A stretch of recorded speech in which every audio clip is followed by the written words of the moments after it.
Habang ang Ginebra ngayon ay naghahanap ng mga players na pwedeng kunin dito sa kanilang guard position, merong mga free agents na available na pwede nilang pick upin nang walang tinitrade. At ang isa natin nakikita dyan ay itong si Travis Jackson. Si Travis Jackson ay huling naglaro dito sa Blackwater Bossing pero hindi na siya nakalagay doon sa official lineup nila, meaning isa na tong unrestricted free agent. Unang nakilala ito si Jackson nung naglaro siya sa Meralco Bolts kung saan naipakita naman niya yung kanyang-kanyang gawin kahit limitadong minuto lamang yung naibibigay sa kanya. Pero kagaya ng ibang guard sa PBA, sa sobrang dami nito talagang yan ang dahilan kung ba't hindi na siya nabigyan ng playing time at oportunidad. Ngayong ang Hinebra ay mayroong problema sa backcourt nila dahil of course injured si Jeremiah Gray at itong si Scottie Thompson ay pwede nilang subukang kunin itong si Travis Jackson.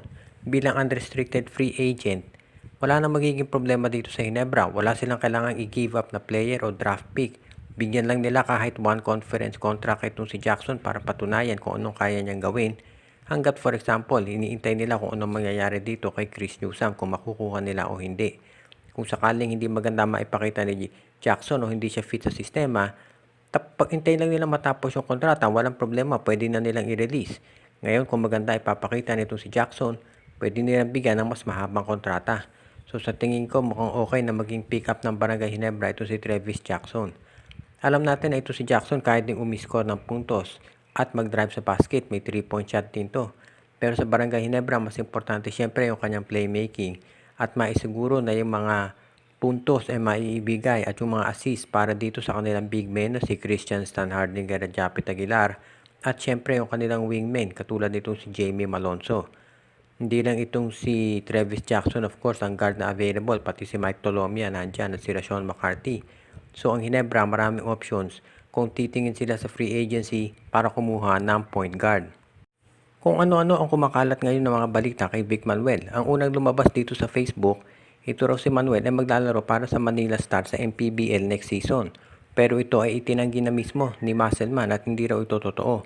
Ngayon, meron na namang mga lumalabas na reports na ito raw si Manuel ay baka ilagay sa trading block ng San Miguel Beer. Hanggang ngayon, walang comment ng SMB dyan pero understandable naman dahil San Miguel hindi naman nagko-comment sa mga players na gusto nilang i-trade. Ang tanong ngayon, ito bang San Miguel Beer ay iti-trade si Manuel o hindi? Sa tingin kasi ng karamihan, may problema ang San Miguel Beer dito sa kanilang power forward. Nakita na natin yan dito sa nangyari doon sa game kontra TNT. Kulang sa power forward ng San Miguel, napipilitan silang gamitin itong si Don Trojano bilang power forward na hindi naman niya posisyon. Undersized itong si Trojano kung gagawin mong power forward. Actually, si Vic Manuel, undersized din niya na power forward. Kaya mukhang ang tinitignan San Miguel ay kumuha ng ibang big men. Yan nga ang dahilan kung ba't yung pangalan ni Troy Rosario ay palaging nalilink sa kanila dahil ito ay magiging unrestricted free agent pagkatapos ng conference na ito. Pero wala pang kumpirmasyon kung si Troy Rosario nga ay maglalaro para sa San Miguel. Sa ngayon, kailangan din natin siyempre i-consider na ito si Vic Manuel, kagagaling lamang sa injury, so baka yan ang dahilan kung ba't hindi siya masyadong ginagamit ng SMB. Siguro titignan muna ng San Miguel Beer kung gaano sila kalayo mararating kung si Vic Manuel ang power forward nila dito sa Philippine Cup. Kung sakaling magkampiyon ng San Miguel Beer, hindi nila siguro gagalawin yung kanilang lineup. Pero kung mag-take advantage talaga yung ibang teams dito sa pagiging power forward nitong si Vic Manuel, ay baka mapilitan ng San Miguel Beer na i-trade nga siya. Or baka si Tautuwa ang gawin nilang power forward at kumuha na lang sila ng ibang center na pwedeng maging backup ni Junmar Fajardo. So maraming pag-iisipan itong San Miguel Beer pagdating dito sa kanilang front court dahil yung guards at wings nila ay solid naman yung nagiging rotation so far dito. Ito nga bang si Kib Montalvo ay bibitawan na nitong TNT Tropang Giga? Yan ngayon ang tanong ng karamihan lalo na at tumalabas na yung talagang kayang gawin itong si Kim Aurin. Ito si Kim Aurin dinraft yan ng Barangay Hinebra pero nung napunta dito sa TNT, nakita natin kung paano ito kayang umiscore mula sa 3 at maski na sa loob. At mukhang kinakailangan lang niya talaga ay minuto. Sa ngayon ang TNT nakita natin na hanggang sa ngayon kay Jason Castro talaga umaasa. Pero of course, tinitignan nila kung paano mare-resolve yung sitwasyon dito kay Mikey Williams. As it is ngayon, ito pang kay Kib Montalvo mukhang tinitignan nila kung ito ay pwede nang i-trade dahil merong mga teams na nag-express ng interest na makuha ang nasabing player. Kung sakaling makuha nga nila ito si Kib Montalvo, for example, ng rain or shine, magiging magandang addition niya sa kanilang lineup dahil ito ay kilala naman na scorer. Ngayon, ang tanong ay kung sino pwede nilang ipalit. Dahil bench player si Montalvo, hindi naman kailangan starter ang ipalit ng rain or shine dyan or ng kahit ano pa mang team na magkaka-interes sa kanya.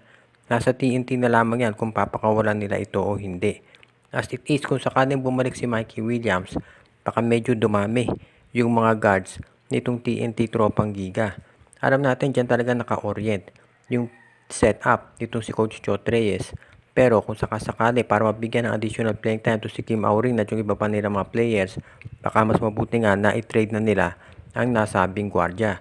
Pero sa ngayon, kahit marami nag-i-express ng interest dito kay Kim Montalvo, mukhang ito ay gusto pa rin i-retain ni Chot Reyes. Pero siyempre sa bandang huli, yung management ang magde-decide kung ano ang mangyayari dyan, kung mate-trade o hindi. Ang mukhang priority daw talaga na i-trade ngayon ay ito si Poy Eram kapag siya ay nakarecover na doon sa kanyang injury. Dahil mukhang ang gustong rotation sa big men itong si Chot Reyes ay itong si Kelly Williams at si Brandon Ganuelas Roser. As it is, abangan natin kung ano magiging mga transaction sa TNT.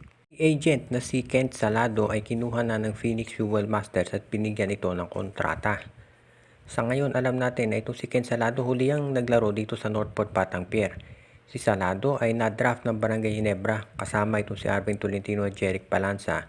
Pero hindi katulad ni Balanza at ni Tolentino na medyo nagtatrive na yung career. Itong si Salado medyo hindi pa nabibigyan ng pagkakataon. At ngayon baka dito sa Phoenix sakasakali ay mabigyan na siya ng mga minuto. Kaya kinuha to ng Phoenix. Obviously, alam nila to si Tyler Tio medyo matatagalan pa raw bago makabalik dahil sa kanyang injury. At ito rin dahilan kung ba't itong si Tyler Tio ay hindi makasasali dito sa All-Star Game. Una pa lang niya sana yun kung nagkataon. Itong si Salado nagbibigay naman ng mga quality minutes kapag nabibigyan ng panahon. Naipakita na niya yan dito sa Northport Batang Pier at maski na doon sa Barangay Ginebra. Ang problema lang kasi talaga dito sa PBA napakaraming mga guards. So kung titignan niyo yung mga free agents na available, karamihan dyan guards. Kasi ang daming nag-a-apply dyan sa rookie draft at do sa free agency. So, ang daling kumuha ng mga gwardya dito sa PBA. Yung point guard, shooting guard na position, madaling i-fill upan yan. Kaya nakita natin kung bakit ito si Ken Salado natanggal kaagad dyan sa Northport. Pero ngayon, ang mabuti dyan, nabigyan pa siya ng isang pagkakataon dito sa Phoenix Fuel Masters. Kung maganda maging performance nitong si Ken Salado, baka magkaroon siya ng permanent spot niya sa rotation nila o at least dun sa lineup kasi kahit na bumalik itong si Tyler Tio. Siyempre, magandang oportunidad dito para kay Salado na ipakita na deserving pa rin siya na maglaro dito sa PBA.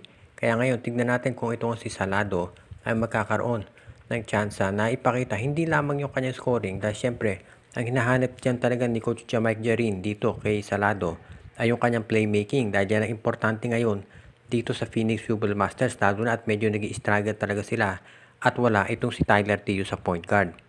Shout out kay Joseph Pineda, Donel Santiago, binabati din natin si Kuya Mike TV, Luis Alon, si Eduardo Gonzales, John Mark Cantos, Katsakino Dukusing, John Ray Marquisuela, Ronald Berbosidad, Michael D, Rico Olarte, si Edwin Carmona Jr., Dexter Domer, si Joshua Giray, Espejo at Rosales Family, Jason Mendoza, Ireneo Salangsang, si OG, Len, Gio at Gia Santillana at Tagle Family, RG Bueno at Darina Family, Reden, Elena, Laila at Bonbon Lansang, si Jonel Alagon, Jonald Malyari, Romeo Conchada, at ang iba pa nating mga taga-subaybay.